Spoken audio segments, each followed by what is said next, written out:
ഇതിനു മുമ്പുള്ള ആൾ ഈ ഫയലുകളൊന്നും നോക്കിയിരുന്നില്ലേ? അങ്ങേര് മാത്രമല്ല സാർ, അതിനു മുമ്പുള്ളവരും നോക്കാറില്ല. ഈ പുളിയൊക്കെ തട്ടിക്കളഞ്ഞ് ഇതൊന്ന് വൃത്തിയാക്കി വെക്കണം. ഒരാഴ്ച പിടിക്കും സാർ. ആയിക്കോട്ടെ.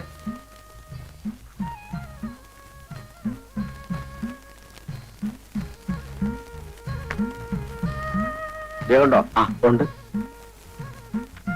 നമസ്കാരം. ഞാൻ ഇന്നലെ വൈകുന്നേരം ഒന്നും കൂടെ ഇറങ്ങണമെന്ന് വിചാരിച്ചതാ. അവിടെ ഈ സ്റ്റേജ് അഴിപ്പിക്കാനും മൈക്കിന്റെ ആളിനെ പറഞ്ഞു വിടാനും വേണ്ടി കൂടെ നിൽക്കേണ്ടി വന്നു. ഈ നാട്ടുകാരുടെ മുമ്പിൽ ഒരു ഉത്സാഹിയായിട്ട് നിന്നാലല്ലേ അടുത്ത തിരഞ്ഞെടുപ്പിനെങ്കിലും ഒന്ന് കടന്നുകൂടാൻ പറ്റും. അപ്പോ തെരഞ്ഞെടുപ്പിനൊക്കെ നിൽക്കാറുണ്ടല്ലേ? ഉണ്ട്.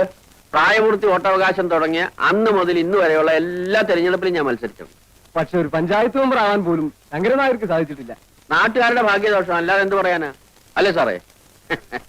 അപ്പോ താമസമൊക്കെ ഇവിടെ തന്നെ ആക്കിയല്ലേ? അതാ ഇപ്പൊ ഒരു ബുദ്ധിമുട്ട്. ഇതിനു മുമ്പുണ്ടായിരുന്നാൽ ഇതിന്റെ പുറയിലാ താമസിച്ചേ. ആ, അതുകൊണ്ട് ഞാൻ ഇന്നലെ അവിടെ കിടന്നു. ഈ പാറ്റ എട്ടുകാലിയെ കൊണ്ട് ആകെ വൃത്തിയിട്ട് കിടക്കുക. എലികളാണെങ്കിൽ എണ്ണിയാ തീരാത്തത്രയുണ്ട്. അതുകൊണ്ട് താമസിക്കാനൊരു വീട് കിട്ടാൻ എന്താ ഒരു വഴി? വഴിയൊക്കെ ഉണ്ട്. എത്ര രൂപ വാടക തരും? കൊള്ളാവുന്ന സ്ഥലമാണെങ്കിൽ എത്രയായാലും വിരോധമില്ല. എന്നാൽ നമ്മുടെ ഒരു വീടുണ്ട്, താമസിക്കാൻ ആളില്ലാത്തതുകൊണ്ട് ഒഴിച്ചിട്ടിരിക്കുക. നോക്കാൻ വിശ്വസിക്കാവുന്ന ഒരാളുണ്ടായാൽ നല്ലതാണല്ലോ. അത് മതിയെങ്കിൽ തരാം. അപ്പൊ നമുക്ക് വീടൊന്നും കാണാമല്ലോ. നോക്കാം, ഇപ്പൊ തന്നെ പോവാം. അയ്യോ, ഇപ്പൊ ഓഫീസ് ടൈം അല്ലേ? നമുക്ക് 5 മണി കഴിഞ്ഞ് പോവാം. ഇവിടത്തെ ഓഫീസൊന്നും അത്ര വലിയ കഥയല്ല. മറ്റു ജോലികളൊക്കെ കഴിഞ്ഞ് സമയം ഉണ്ടെങ്കിൽ ഇവിടെ വരെ ഒന്ന് വന്നിട്ട് പോവാ, അത്രേ ഉള്ളൂ. എനിക്കത് ഇഷ്ടമല്ല. ചെയ്യുന്ന ജോലിയോട് നീതി പുലർത്തണമെന്ന് നിർബന്ധമുള്ള ആളാ ഞാൻ. അതുകൊണ്ട് ശങ്കരൻ നായർ 5 മണി കഴിഞ്ഞ് വരും. പോകാം.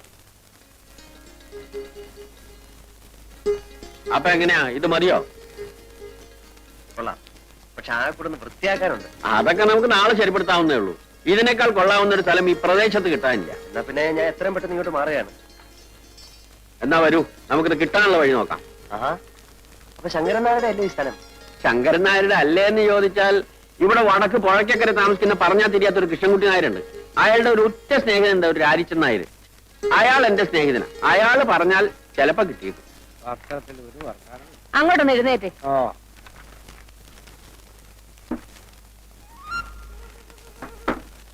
ഇതാണ് രാരിച്ചൻ നായരുടെ വീട്. അവിടെ ഉണ്ടാവും. ആ, ലക്ഷ്മിക്കുട്ടി, ആ ശങ്കരൻ നായർ ഒരാളെയും കൂട്ടി വരുന്നുണ്ട്. ചിലപ്പോ കല്യാണാലോചനയ്ക്കാവും. നീ പോയിട്ട് കുറച്ച് കാപ്പി ഇട്ടേ. ആ, വരൂ വരൂ. ഇതാണ് ഞാൻ പറഞ്ഞ രാരിച്ചൻ നായർ. നമസ്കാരം. ഇദ്ദേഹത്തിന് മനസ്സിലായോ രാരിച്ചൻ നായർക്ക്? മനസ്സിലാക്കാൻ എന്തിരിക്കുന്നു? ശങ്കരൻ നായരല്ലേ കൂട്ടിക്കൊണ്ടുവന്നത്. മോശക്കാരനായ ഒരാളെയും കൊണ്ട് എന്റെ വീട്ടിലേക്ക് വരൂ. പേരെന്താ? വിനയൻ. നല്ല പേര്. നമ്മുടെ വില്ലേജ് ഓഫീസിൽ പുതിയതായിട്ട് വന്ന സാറാ. ഓഹോ. സാറിന് താമസിക്കാൻ സൗകര്യമുള്ളൊരു വീട് വേണം. അപ്പോ ഞാൻ ആ അമ്പലപ്പറമ്പിന്റെ പിന്നിൽ ഒഴിഞ്ഞു കിടക്കുന്ന നമ്മുടെ കൃഷ്ണൻകുട്ടി നായരുടെ വീട് അത് കാണിച്ചു കൊടുത്തു. പിടിച്ചോ? ആ, പിടിച്ചു. ഒന്നിങ്ങി വന്നേ. കാപ്പിയുടെ കൂടെ പലഹാരം വല്ലതും കൊടുക്കണോ? എന്റെ ലക്ഷ്മിക്കുട്ടി, കാപ്പിയും വേണ്ട പലഹാരവും വേണ്ട. അയാള് വില്ലേജ് ഓഫീസിലെ ഒരു ഉദ്യോഗസ്ഥനാ. വീട് അന്വേഷിച്ച് നടക്കുക. അപ്പോ വീട് പിടിച്ചു അല്ലേ? അതെ. അത് കൃഷ്ണൻകുട്ടി നായരെ കണ്ട് രാരിച്ചൻ നായർ ഒന്ന് ഏർപ്പാടായി കൊടുത്തു. താൻ ഒരു പൊതുപ്രവർത്തകനല്ലേ ശങ്കരൻ നായരെ? എന്നെക്കാണ് എളുപ്പം തനിക്കല്ലേ? ഞാൻ പറഞ്ഞ ആള് കേൾക്കില്ല. അല്ല, കുറ്റം എന്റെ ആണെന്ന് തന്നെ വെച്ചോളൂ. എന്ത് പറ്റി? ഇവിടെ കനാല് പണിക്ക് വേണ്ടി വന്ന 5-6 പേർക്ക് 1 മാസത്തേക്ക് താമസിക്കാനായിട്ട് മനക്കിലെ വീട് ഞാനൊന്ന് ഏർപ്പാട് ചെയ്ത് കൊടുത്തു. ജോലി കഴിഞ്ഞാൽ പണ്ടാരങ്ങൾ പോകണ്ടേ? കുടിയടപ്പാവകാശം വേണമെന്ന് പറഞ്ഞ് സമരമായി ബഹളമായി അതിന്റെ കൂടെ കൂടാൻ കുറെ നാട്ടുകാർ. അവസാനം എന്തു പറ്റി? വീട് അവരുടെ പേരിൽ എഴുതി കൊടുക്കേണ്ടി വന്നു. ശേഷം പേർക്ക് മനക്കിലെ ചവിട്ടാനും വേണം. ഇതാണ് നമ്മുടെ നാടിന്റെ ശാപം. ഗാന്ധിജി വിഭാവനം ചെയ്ത ഇന്ത്യ ഇനിയും എത്രയോ ദൂരെയാണ്. ഓ, വരുന്നുണ്ട് ദുശ്ശകുനം.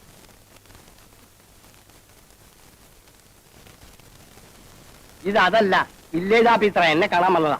ആഹാ, എവിടെയാ നാട്? എറണാകുളം. എറണാകുളത്ത് എന്ന് വെച്ചാൽ ടൗണിൽ തന്നെ. വലിയൊരു കുടുംബത്തിൽ പറഞ്ഞ പയ്യനാ. ഈ നാട്ടിൻ പ്രദേശത്ത് ഇങ്ങനെ ജോലിക്ക് വരേണ്ട ഒരാവശ്യമില്ല. പിന്നെ ഒരു തമാശയായിട്ട് ഇങ്ങനെ വന്നേ ഉള്ളൂ. അങ്ങനല്ല. ജീവിതത്തിൽ കുറച്ച് പ്രിൻസിപ്പിൾസ്, കുറച്ച് ആദർശങ്ങളൊക്കെ ഉള്ള ആളാ ഞാൻ. എനിക്ക് എന്റേതായിട്ടുള്ള ചില ഇഷ്ടങ്ങളുണ്ട്. ഏതായാലും വീട് ഇഷ്ടമായല്ലോ. കൃഷ്ണൻകുട്ടി ആരെ കണ്ട് ഞാൻ ഏർപ്പാടാക്കി തരാം. പക്ഷെ സ്ഥലമൊക്കെ ഒന്ന് വൃത്തിയാക്കണം. എങ്ങനെയാവോ വേണ്ടത്? മുറ്റത്തെ പുല്ലൊക്കെ ചെത്തിക്കളഞ്ഞ് ചുവരൊക്കെ വെള്ളയടിച്ച് 4 ചുറ്റും ചെടിച്ചട്ടികളൊക്കെ വെച്ച് ഭംഗിയുള്ള ഒരു കൊച്ചു വീടാക്കണം.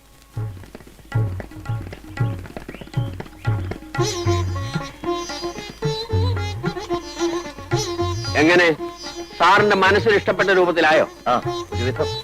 വസണി എന്തോ സാധിച്ച ഒരു കിളിക്കൂട് സംഘടിപ്പിച്ച തിരക്കേടില്ലായിരുന്നു. കിളിക്കൂടോ? അതെന്തിനാ? ഈ ജനലിനരിയിൽ കെട്ടിത്തൂക്കിയിട്ടാൽ രാത്രി അതിൽ കിളികൾ വന്നിരിക്കും. പുലർച്ചയ്ക്ക് അവരുടെ ശബ്ദം കേട്ട് എനിക്ക് കൊണ്ടുവരാം. അതിനൊരു ടൈം പീസ് വാങ്ങിച്ചാ പോരെ? അലാറം വെച്ചാ മതിയല്ലോ. ഏയ് അതല്ല. അപ്പോ ഈ ആഹാരത്തിന്റെ കാര്യത്തിൽ എന്താ കണ്ടിരിക്കണേ? എന്റെ വീട്ടിൽ നിന്ന് കൊടുത്തേക്കാം. അയ്യോ അത് വേണ്ട മാവ, അമ്മായി വെക്കുന്നൊന്നും സാറിന് ഇഷ്ടപ്പെടില്ല. ചേട്ടന്റെ വീട്ടിൽ നിന്നാകാമല്ലോ. ഒരു വിരോധമല്ല, പക്ഷേ അയ്യോ അതൊന്നും വേണ്ട. ആഹാരം സ്വയം പാകം ചെയ്ത് കഴിക്കുന്ന എനിക്കിഷ്ടം. വീട്ടിലാവുമ്പം അതൊന്നും നടക്കില്ലായിരുന്നു. ഇവിടെ ആവുമ്പം നമ്മുടെ ഇഷ്ടം പോലെ ആകാമല്ലോ. പിന്നെ രാവിലെയും വൈകിട്ടും കുറച്ച് പാല് കിട്ടിയാൽ മതി. ആട്ടും പാലാണെങ്കിൽ കൂടുതൽ സൗകര്യം. ആട്ടുംപാൽ ഇപ്പൊ എവിടെ നിന്ന് കിട്ടാനാ? പശുവും പാലാണെങ്കിൽ എന്റെ വീട്ടിലുണ്ട്. രണ്ടു നേരവും കുട്ടികളുടെ കയ്യിൽ ഞാൻ കൊടുത്തേക്കാം. സാറിന് ആട്ടും പാലാണ് ആവശ്യം. അത് സാറ് ഇടുന്നെങ്കിലും അല്ല, പശുവും പാല് മതി. കിട്ടാൻ എളുപ്പം അതാണല്ലോ. അതാ നല്ലത്. അപ്പോ ആ കാര്യം രാരിച്ചെന്നാർ ഏറ്റു ഇല്ലേ? ഏറ്റു. ഇനിയിപ്പോ ഞങ്ങൾ എന്തെങ്കിലും ചെയ്യുന്നതായിട്ടുണ്ടോ? ഇത് തന്നെ വലിയ ഉപകാരം. മനസ്സിലുണ്ടെങ്കിൽ ജോലി, മനസ്സിലുണ്ടെങ്കിൽ ഗ്രാമം, നല്ലവരായ ആൾക്കാർ. ഇതിൽ കൂടുതലൊന്നും എനിക്ക് വേണ്ട. മാറിയില്ല.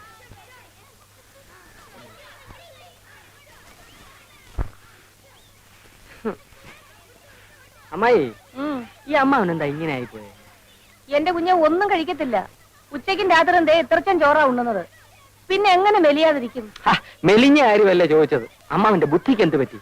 വയസ്സായി തുടങ്ങിയില്ലേ, ഇനി ബുദ്ധിക്ക് എന്തായാലും എന്താ? അല്ലമ്മായി, കല്യാണം കഴിയാത്ത ഒരു ചെറുപ്പക്കാരന്റെ വീട്ടിലേക്ക് രണ്ടുപേരും പാൽ കൊടുത്ത് അയക്കുന്നത് ശരിയാണോ? അതുകൊണ്ട് എന്താടാ തെറ്റ്? നീ ഒരു ചെറുപ്പക്കാരനല്ലേ, നീ പാല് കുടിക്കാറില്ലേ? ഈ അമ്മായിക്ക് എന്ത് പറഞ്ഞാലും മനസ്സിലാകത്തില്ല. ആ വില്ലേജ് ഓഫീസറുടെ വീട്ടിലേക്ക് രണ്ടുപേരും പാൽ കൊടുത്ത് അയക്കാമെന്ന് അമ്മാവൻ ഏറ്റിരിക്കുന്നു. നന്നായി. പിണ്ണാക്ക് മേടിക്കാനുള്ള കാശ് എന്റെ കിട്ടുമല്ലോ. ദൈവമേ. ഏ? അല്ല, വല്ലവരുടെ വീട്ടിലും പാൽ കൊടുത്തിട്ടുണ്ടോ നമ്മുടെ കുടുംബം കഴിയാൻ? എന്നാൽ അയാളോട് ഇങ്ങോട്ട് വന്ന് വാങ്ങിക്കാൻ പറയാം. ഇങ്ങോട്ടോ? അതേതായാലും വേണ്ട. അമ്മായിക്ക് അത്ര നിർബന്ധമാണെങ്കിൽ പിള്ളേരെ കൂടെ തയ്ച്ചാൽ മതി. ശരി. അതുമല്ലെങ്കിൽ അമ്മാവന്റെ കൂടെ തയ്ച്ചാലും മതി. ഓ എന്നാലും രാവിലെ അങ്ങോട്ട് അയക്കരുത്. ഇല്ല. വാസുനേട്ടൻ ഇവിടെ ഈ നേരത്ത് വരുമെന്ന് വിചാരിച്ചില്ലല്ലേ? ഇല്ല. ഇന്നലെ ഇവിടെ വരാൻ പറ്റില്ല. സാരമില്ല. രാധേ, എന്തിനാ? ഞാൻ നിനക്ക് അലുവ വാങ്ങിച്ചു വെച്ചിട്ടുണ്ട്. എവിടെ? വാ. ആരും കാണണ്ട.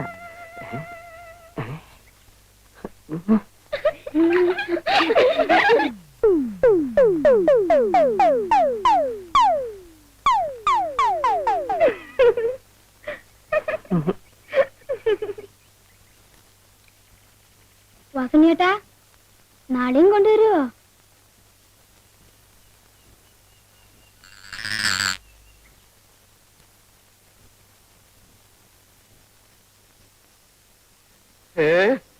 എന്താ ഇങ്ങനെ പുറത്തിറങ്ങി നിൽക്കുന്നത്? പ്രാന്തൽ വെക്കാൻ വന്നതാ. അത് ഞാൻ വന്നിട്ട് കൊണ്ടുവച്ചാലും മതിയല്ലോ. കണ്ണി കണ്ടവന്മാരൊക്കെ നടക്കുന്ന സ്ഥല. നീ ഇങ്ങനെ അണിഞ്ഞിറങ്ങി വിളക്കിന്റെ മുമ്പിൽ നിന്നാല് ഞാനൊന്നും പറയണില്ല. ഞാൻ പകല് മുഴുവൻ വാതിലടിച്ച് അകത്തിരിക്കുകയായിരുന്നു. അറിയാം. രാത്രി ആയാലും അങ്ങനെ തന്നെ ഇരുന്നാ മതി. കാമദേവൻ വന്ന് വിളിച്ചാലും എന്റെ ശബ്ദം കേൾക്കാണ്ട് വാല് തുറക്കണ്ട. ഇവിടെ വന്ന് ആരും എന്നെ നോക്കി നിൽക്കാറില്ല. ആര് പറഞ്ഞു? കണ്ടും കാണാതെ ഞാൻ ദിവസവും കേട്ടുകൊണ്ടിരിക്കണതല്ലേ. ശങ്കരൻ നായരുടെ ഭാര്യ ചെറുപ്പമാണ്, സുന്ദരിയാണ്. നീ അത്ര വലിയ സുന്ദരിയൊന്നുമല്ല. എന്നാലും മനുഷ്യന്റെ മനസ്സമാധാനം നഷ്ടപ്പെടാൻ അതുപോലെ. ആരാ?